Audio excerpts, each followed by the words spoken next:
Thanks, Rick. This is a Fox News Alert. Good evening, I'm Bret Baier. We have major news on 3 legal cases tonight, plus analysis. In Chicago, actor Jussie Smollett is charged with making a false police report, and authorities are now calling a hoax alleging a hate crime. He made bail today. Here in Washington, a judge comes down hard on longtime Trump ally Roger Stone over a pointed social media post against the judge in that case. Stone remains out on bail. And in the suburb of D.C., of Greenbelt, Maryland, a Coast Guard officer accused of domestic terrorism gets no bail at all. We have Fox team coverage tonight. Judge Andrew Napolitano in New York looks at the legal ramifications of all these high-profile cases. Jaden Turner in Maryland with the scary story of a Coast Guard officer and his hit list of targets. Catherine Herridge in Washington with a very unhappy judge and a stern warning to a Trump ally. But we begin with senior correspondent Mike Tobin in Chicago with the latest on an actor and a real-life story that sounds like something you might see in the movies. Good evening, Mike. Good evening, Bret. Actor Jussie Smollett is now out on bond. An assistant state's attorney laid out in very precise detail how he directed a couple of associates to stage the attack, to shout racist and homophobic things at him, and to beat him up, but not too bad. Jussie, any comment? $10,000 is what the star-turned-suspect Jussie Smollett posted to walk free from the Cook County Jail. You guys want to speak on Smollett's behalf? His supportive siblings were silent, filing out of the courthouse. Judge John Light called the Empire Star outraged for conjuring up evil from the nation's history.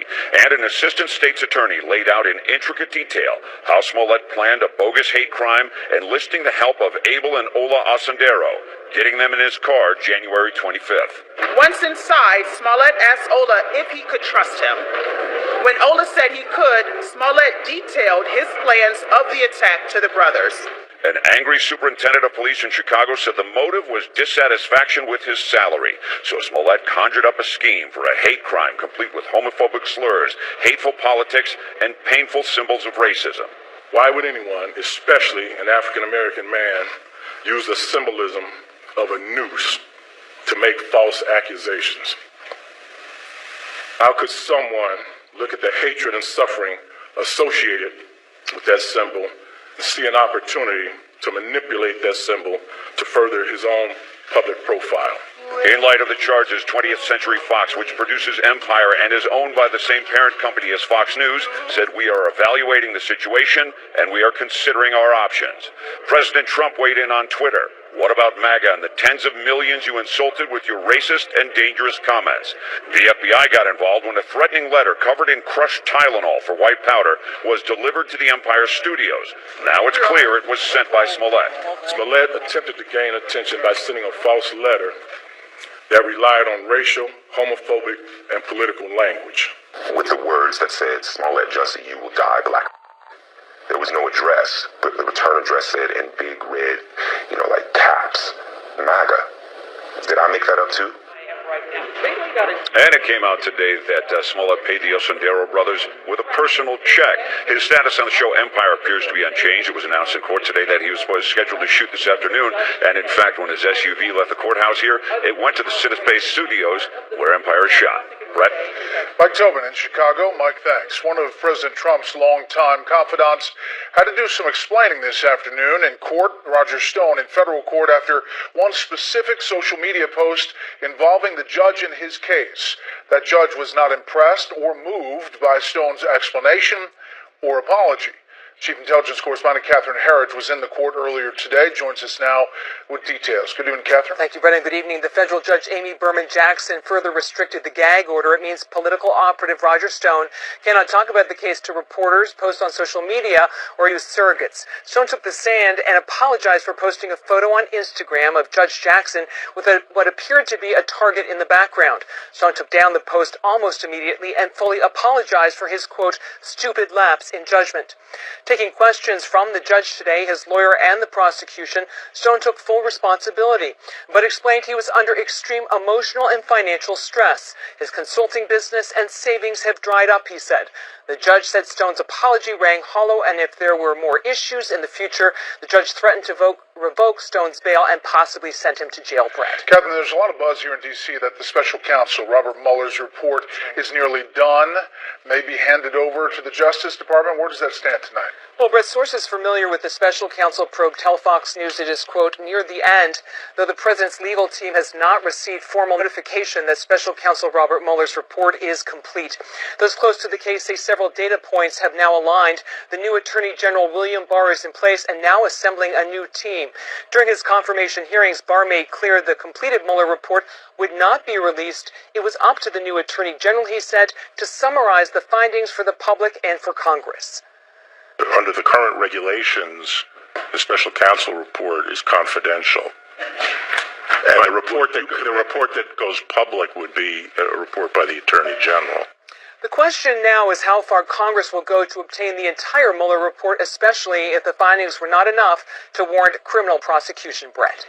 We shall see. Catherine, thank you. We'll follow all of that. An Internal Revenue Service investigator in California is admitting he leaked confidential financial transactions made by former Trump attorney Michael Cohen to the lawyer for adult film star Stormy Daniels, Michael Avenatti. John C. Fry has been charged with searching for and disseminating suspicious activity reports. Those are reports filed by financial investigators when they note potentially suspicious transactions. Michael Cohen himself was spotted leaving Capitol Hill today ahead of testimony he will give to several committees next week. A Coast Guard officer who federal prosecutors call a domestic terrorist wanted to kill almost everyone on Earth, according to court filings. Prosecutors are saying Lieutenant Christopher Hassan was assembling an arsenal to do just that. Correspondent Jillian Turner has details on today's session in court from Greenbelt, Maryland. Thankfully, we're able to avoid and prevent any loss of life in this case. U.S. District Attorney Robert Hur breathing a sigh of relief this afternoon after Coast Guard officer Christopher Hassan's hearing wrapped up. Judge Charles Day presided over the courtroom. He found Hassan presents a danger to the public and will hold him in detention while prosecutors continue to gather evidence. Day says the onus is now on the prosecution to prove Hassan's intention was, as they say, to commit an act of domestic terrorism. Day took pains to point out today's charges wouldn't normally hold enough water to put a defendant in detention. Upon Hassan's arrest Friday, 15 firearms, 1,000 rounds of ammo, and a large supply of prescription drug tramadol were found in his apartment, just a few miles from the nation's capital and the very lawmakers Hassan was hoping to execute. The sheer number and force of the weapons that were recovered from Mr. Hassan's residence in this case, coupled with the disturbing nature of his writings, appear to reflect a very significant threat to the safety of our community, particularly given the position of trust that Mr. Hassan held with the United States government. Hassan's a lieutenant with the Coast Guard, but previously served in both the Marine Corps and the U.S. Army. Files found on his home computer showed he planned to target dozens of Democratic lawmakers, including 2 presidential hopefuls, as well as prominent journalists and TV personalities. His Google search history also showed he'd spent countless hours tracking down his targets. Prosecutors said in court today it's all these pieces of evidence together that make Hassan a dangerous public threat. Hassan's public defender says he denies every one of the allegations and that he's never before been charged with a crime. So now the government, the prosecution, has 14 days to gather evidence, more evidence, and report back here to the district court judge in Greenbelt. Until then, Brett, Hassan's security clearance and access to Coast Guard headquarters has been revoked. Jillian Turner, live in Greenbelt, Maryland. Jillian, thanks. Let's get some analysis from our judge, Fox News senior judicial analyst, Judge Andrew Napolitano.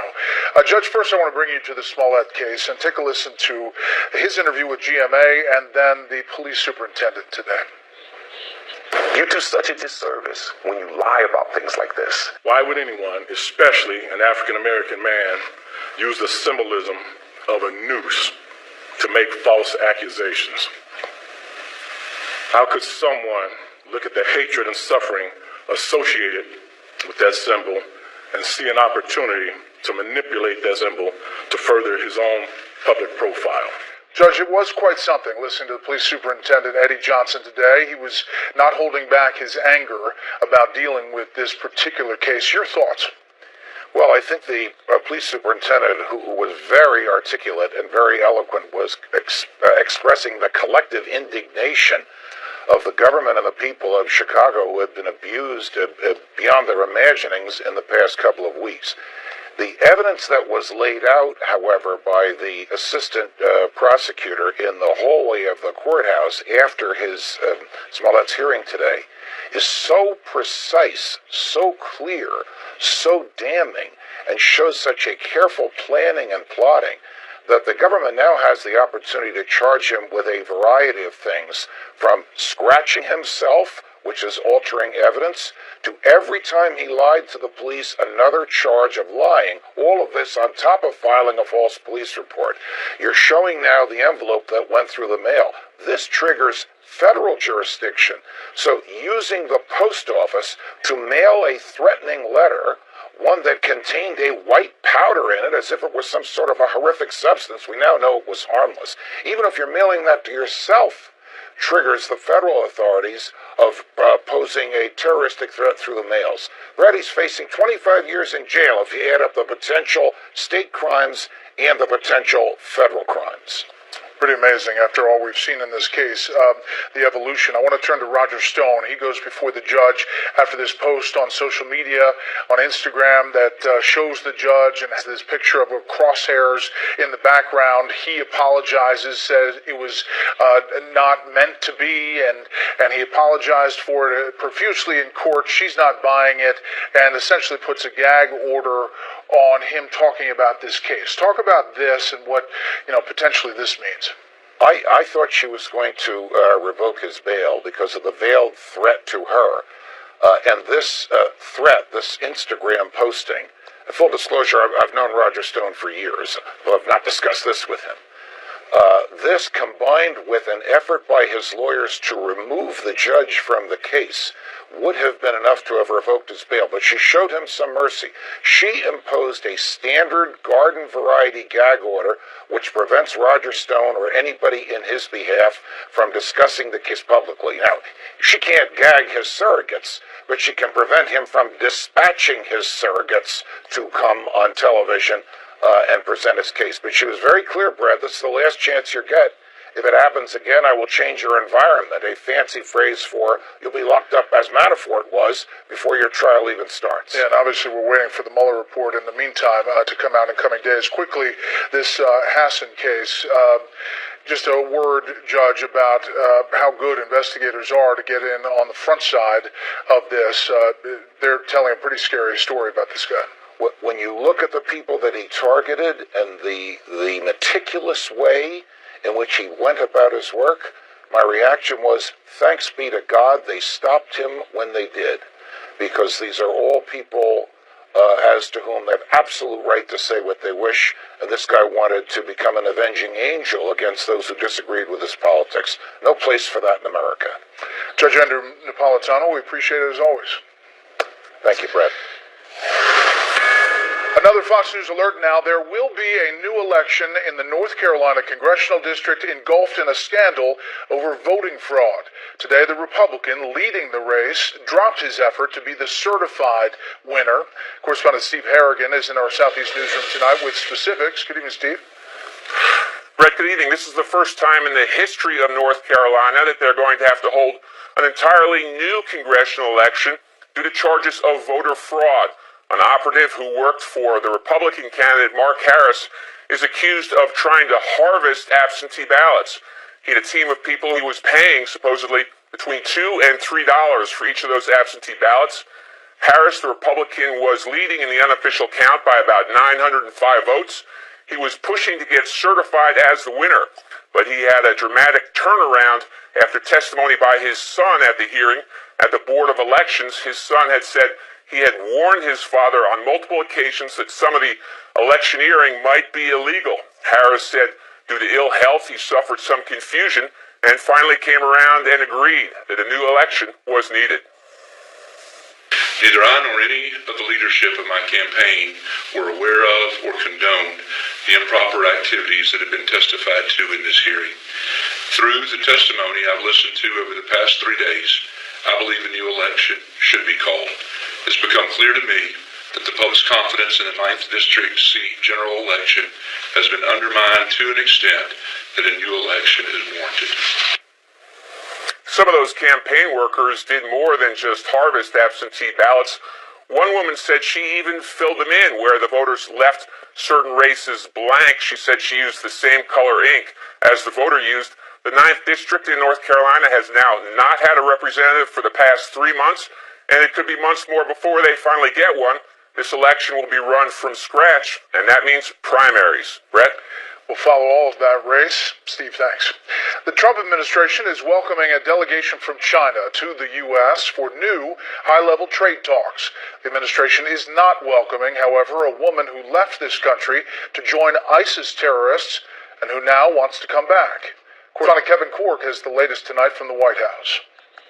Everybody acknowledges that what she did was horrible, disgusting, unacceptable. The lawyer for the family of ISIS bride, Hoda Mathana, says she's an American and simply wants to come home to face the consequences of her actions. She's willing to pay whatever debts she has to society. She's even willing to spend years behind bars if that's the debt she owes. And she wants to speak out to ensure that other young women are not brainwashed and manipulated into committing the same horrible mistakes that she's done. On Twitter, Shibley posted documents that he says proves that Mathana is an American, despite charges from the administration that she's not. This is a woman who inflicted enormous risk on American soldiers, on American citizens. She's a terrorist.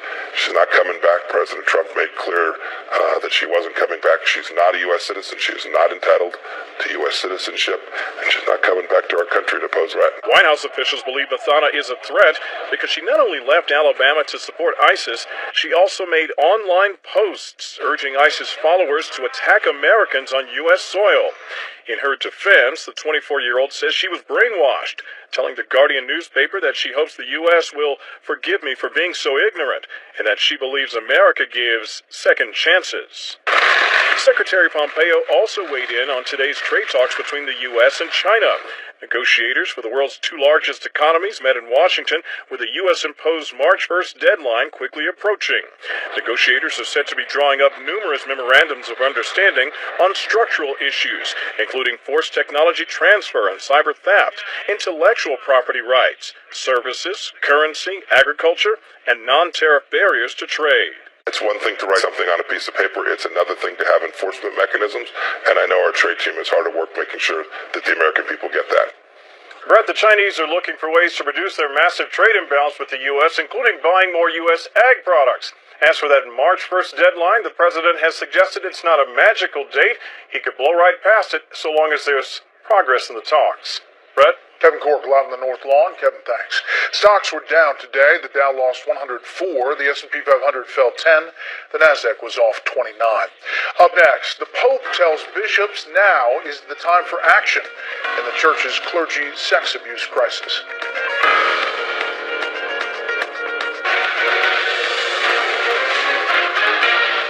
Major turmoil tonight in and around Venezuela. Disputed President Nicolas Maduro is closing the border with Brazil to try to keep out humanitarian aid.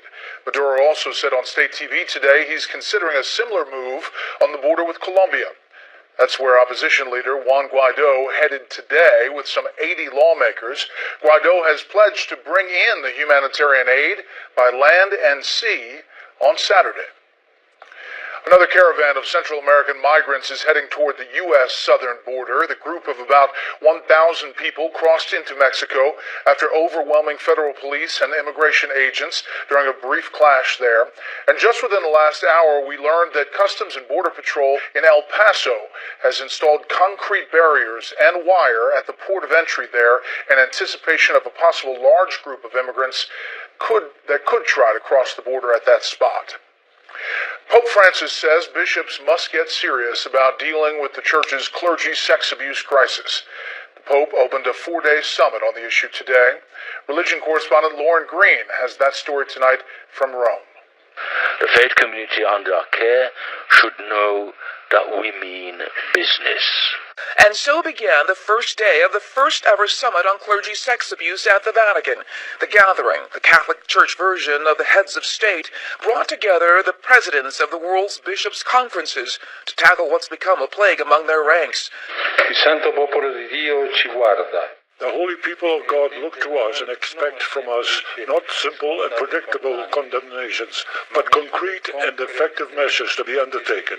Francis presiding over a somber and penitential meeting. The theme of the day, responsibility. After prayer, the bishops watched a video of victims' emotional testimonies detailing their abuse at the hands of a trusted priest. One victim said, quote, "You are the physicians of the soul, and yet with rare exceptions you have been transformed in some cases into murderers of the soul, into murderers of the faith." The bishops say they need to take ownership of the problem. Our lack of response to the suffering of victims, even to the point of rejecting them and covering up the scandal to protect perpetrators and the institution, has injured our people. Francis is trying to get to the root cause of the abuse, has called it demonic. But victims' advocates say the Pope just needs to adhere to his zero-tolerance mantra. If an employee, in this case a priest, or a nun, or any other religious, commits a crime against a child, rapes, abuses a child, and they are convicted of that crime, they should be permanently excluded from ministry. Pope Francis also handed bishops 21 points of reflection before they headed into smaller working groups away from the cameras. Tomorrow's session will tackle the issue of accountability. Brett? Lauren Green in Rome. Lauren, thanks. A federal judge in Florida has ruled prosecutors, including current Labor Secretary Alex Acosta, violated federal law when they reached a plea agreement in 2007 with financier and sex offender Jeffrey Epstein. The judge also says they failed to inform his dozens of victims. Nebraska Republican Senator Ben Sasse, who pushed for the investigation, calls Epstein a monster and says the fact that it took so long to get the court ruling is, quote, infuriating. Up next, what do Democrats want in 2020 besides defeating President Trump? We'll ask some of them on the trail.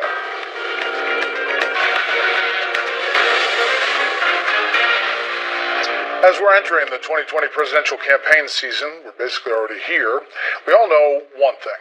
All Democrats want, more than anything, to defeat President Trump. But after that, things get a little murky. Tonight, correspondent Peter Ducey tells us what he's hearing from Democrats in early voting states about what they want in the eventual nominee. Mayor, it's so great to be in your city. Democrats trying to woo early state voters are hearing that when it comes to beating Donald Trump, we're desperate. But the things that consume Capitol Hill, Roger Stone, Mr. Manafort, Mueller report, hello everybody, are missing on the campaign trail because none of those names were prominent at events in early states in the last week. Potential Democratic primary goers there are much more passionate about things like health care.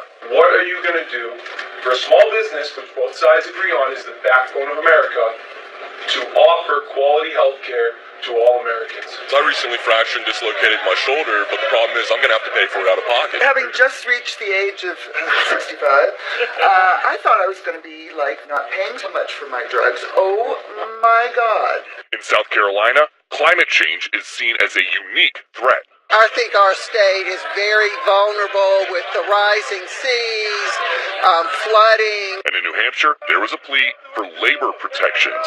What you are doing now as a senator and what you will do as president to level the playing field for unions. Nobody seemed too concerned about bankrolling ambitious progressive platforms except in Columbia, South Carolina, where one man had a question for Kamala Harris. I support Medicare for all and the Green New Deal. Simultaneously, we have a $22 trillion national debt and a $1.2 trillion deficit. How do you square that circle?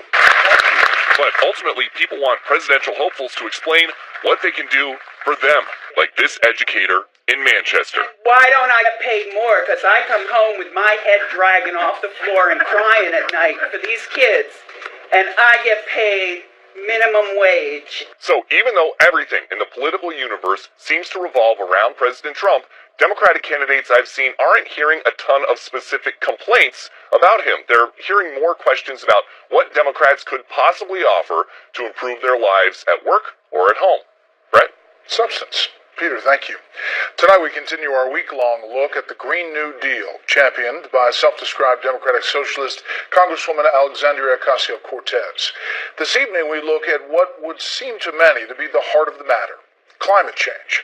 Correspondent Doug McElway examines how the plan deals with one of the most controversial topics and the possible solutions tied to it in all of politics.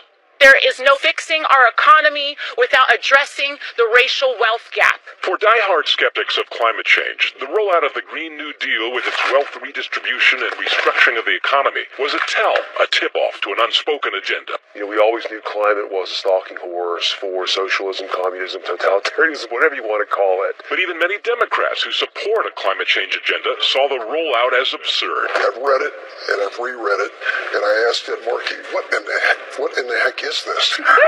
If you just add up the promises there, it's clear it's unaffordable, and it's clear it's unrealistic. Some hope that from the excesses of the Green New Deal, more moderate voices emerge. The climate debate has been driven for years by the edges of each party. Grumet points to the chair and ranking member of the Senate Energy Committee, both from poor fossil fuel states, both pushing for promising technologies, carbon capture and storage. Till responsible people like, Senators Murkowski and Manchin and the Energy Committee start to really enforce against the edges, we will continue to yell at each other. Others question whether there's any urgency at all, that the so-called 97% consensus of climate scientists is meaningless. Climatologist John Christie notes that the greatest scientific breakthroughs in history have broken with consensus. I take a real hard look at climate model output and can demonstrate that these models are just too sensitive to carbon dioxide and that the real world is not spiraling off into some dangerous territory of climate. Novelist Michael Crichton once suggested another solution. He looked back to the turn of the last century, when people, quote, didn't know what a radio was, or an airport, or a movie, or a television, or a computer, or a cell phone, or a jet, an antibiotic, a rocket, a satellite, an MRI, ICU, IUD, or what IBM was. He went on, and then ended with, now you tell me who can predict the world of 2100. His point was that models only carry the present into the future, and that the creative genius of individuals who bettered life in the past will do the same in the future. Brett? Doug, thanks. Tomorrow night we conclude our series on the Green New Deal with a look at its primary sponsor and her role in the Democratic Party. The rush to judgment in the Jussie Smollett case, we'll discuss it all with the panel when we come back. Today recognizes that Empire actor Jussie Smollett took advantage of the pain and anger of racism to promote his career. My concern is that hate crimes would now publicly be met with a level of skepticism that previously didn't happen. How can you doubt that? Like, how do you not believe that? It's the truth. And then it became a thing of like, oh, it's not necessarily that you don't believe that this is the truth. You don't even want to see the truth. To be quite honest, it's shameful. An angry Chicago police superintendent today laying out the case that they have against Jussie Smollett, who is now charged with falsifying this alleged hate crime, planning a bogus hate crime, including mailing a letter to himself, as the assistant state attorney laid out in intricate detail. Now, when this first happened, and his explanation for it, everyone seemed to weigh in, including presidential candidates. Cory Booker and Kamala Harris both called it a modern-day lynching in tweets. Just moments ago, Senator Harris released a statement about this after being asked repeatedly on the trail about it. Like most of you, I've seen the reports about Jussie Smollett, and I'm sad, frustrated, and disappointed. When anyone makes false claims to police, it not only diverts resources away from serious investigations, but it makes it more difficult for other victims of crime to come forward. At the same time, we must speak the truth. Hate crimes are on the rise in America. Part of the tragedy of this situation is that it distracts from that truth and has been seized by some who would like to dismiss and downplay the very real problems that we must address. We should not allow that. I will always condemn racism and homophobia. We must always confront hate directly, and we must always seek justice. Kamala Harris there from the trail. Let's bring in our panel. Matthew Continetti, editor-in-chief of the Washington Free Beacon, national security analyst Morgan Ortegas, and Jonathan Swan, national political reporter for Axios. Pretty well worded, Jonathan, in that response, but a sticky issue for these candidates who obviously went down the road when this first came out. Right. The first statement was, passionate and righteous and she was asked about it. There was a piece of video where she was asked about it and sort of had this strange moment where she turned to her staff looking quite irritated, and then turned back and clearly thought more about it and put out this statement. There have been other politicians. I think Nancy Pelosi deleted her tweet initially where she condemned this. So there was a whole lot of people who initially condemned this who are now in various ways trying to quietly walk it back. Morgan, the police superintendent in Chicago, I think a lot of people were riveted by Eddie Johnson. Here's another piece of it. How can an individual who's been embraced by the city of Chicago turn around and slap everyone in this city in the face? To make things worse, the accusations within this phony attack received national attention for weeks. When you get the opportunity, the shooting victims and families in this city that are victims of those crimes, give them the same amount of attention. Morgan. Yeah, I thought the police chief did an excellent job there, but what he did leave out of that press conference was the political element to this, and that's why this has gotten more coverage than all of the tragic murders that the police chief spoke about, and so I did think it was a missed opportunity to talk about that. One thing that we have learned is that Jussie Smollett is a great actor. I've watched him on Empire, but he's a terrible writer. When we see what he staged, not only in this attack, but in the letter, and of course the resources that were diverted.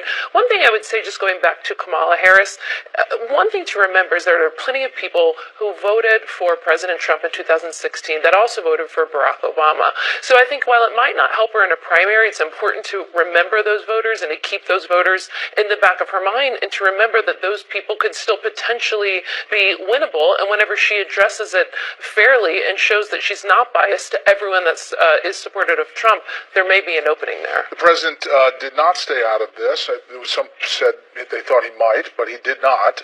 At Jussie Smollett, what about MAGA and the tens of millions of people you insulted with your racist and dangerous comments? Hashtag Make America Great Again. Notably, he didn't tweet about the Coast Guard officer who was arrested by the FBI and his background of planning white nationalist killings. But your thoughts in the big picture here, Matthew, as we look at kind of where we are in this culture moment. We're nowhere good. Like the same people who rushed to embrace Smollett's faux story were the people who rushed to criticize the Covington Catholic boys when that snippet of viral video came out from the pro-life movement march in D.C. And what is the connective tissue, right? It's a willingness to believe the worst of Donald Trump and his supporters. And that's why people rush to back Smollett. That's why they rush to condemn the Covington Catholic boys. And now, Republicans sometimes are always eager to embrace the worst critiques of Democrats, but we see time and time again that the mainstream media amplifies the liberal critique of Republicans to a far greater extent than it does the conservative critique of Democrats. And this willingness to believe narratives, no matter their truth, is very dangerous to democracy, which depends, Bret, as we know, on evidence and patience. You've seen the president and how he deals with Twitter, and obviously he saw this moment as a political, hey, this is the point. My supporters are getting blamed for everything. To his defense, it wasn't Trump who inserted himself in this moment. It was Jussie Smollett. He's the one who said that the people were walking around Chicago saying, this is MAGA country, lynching people, etc. So, this was not something that Trump inserted himself in. He was explicitly inserted in the story by the hoaxer. So I will give Trump some defense there. There you go. Next up, should the Alabama woman who joined ISIS be allowed to come back into the U.S.? We would see dead bodies in public. We would see kids seeing dead bodies in public. We would see limbs splattered on the floor.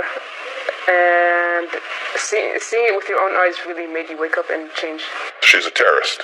She's not coming back. She's not a U.S. citizen. She's not entitled to U.S. citizenship. And she's not coming back to our country to pose a threat. She's willing to pay whatever debts she has to society. She's even willing to spend years behind bars if that's the debt she owes. And she wants to speak out to ensure that other young women are not brainwashed and manipulated into committing the same horrible mistakes that she's done. If she did believe in the citizenship oath, she abandoned it and actually violated it and became an enemy combatant. There are actually two cases, one here in the U.S. with this woman from Alabama, Hoda Muthana, and the other woman from the UK, and the UK is saying you can't come back either, Shamima Begum, both of them tied to ISIS, leaving their homeland to go to ISIS, to be with ISIS fighters, and to post online urging ISIS to attack Americans and Europeans. The president tweeting, the United States is asking Britain, France, Germany, and other European allies to take back over 800 ISIS fighters that we captured in Syria and put them on trial. The caliphate is ready to fall. The alternative is not a good one, and that we will be forced to release them. Yesterday, tweeting, I have instructed Secretary of State Mike Pompeo, and he fully agrees, not to allow Hoda Muthana back into the country, specifically on this case. Morgan, thoughts? I think it speaks volumes that she'd rather rot in an American jail than eat grass in these ISIS camps. So that is a masterful defeat of the caliphate, at least from a PR perspective. We've got a couple of issues going on here. We've got the factual and legal basis of was she ever an American citizen or not? Was she born on the diplomatic blue list when her father was at the UN? So that's one issue that clearly the State Department will have to deal with from a legal perspective. The other issue is, of course, is what do we do with enemy combatants in general? And this is still, 17 years, 18 years after 9/11, we're still dealing with this. The Europeans, of course, hate Gitmo, but at the same time, they don't have a real process for enemy combatants. They're trying to try them as criminals. So I think what we likely need here, and some senators have talked about this, is perhaps some sort of international regime to try these enemy combatants, because we can't take all of these people and put them in Gitmo, and no one clearly wants them in their country. So we're going to have to come up with another legal mechanism to deal with these fighters. It's a big issue, Matthew. We have room in Gitmo, and if she's not an American citizen, that's where she should go. If she's a citizen, we can indict her. That's what Andy McCarthy recommends, and I agree with him. So the choice is relatively simple. I feel like we're looking through the wrong end of the telescope here. Why are we feeling any sympathy for this woman when ISIS is a genocidal former regime, thank goodness, that murdered women, murdered children, devastated Christians and other religious minorities? So the choice is a simple one. Citizen, indict. Non-citizen, Gitmo. Well, I think Secretary of State Pompeo was pretty clear. I mean, he's pretty cut and dry. Well, I don't think he was clear enough, because I would like to hear from them their rationale for why she's not a citizen. So I've heard the birthright argument, but she got a passport, and there is some debate about whether he was a diplomat or because he ended his diplomatic service, and that's months before. Sure, but she got a passport. So then the other part of it is you join a foreign arm. They're not a state. It's a terrorist organization.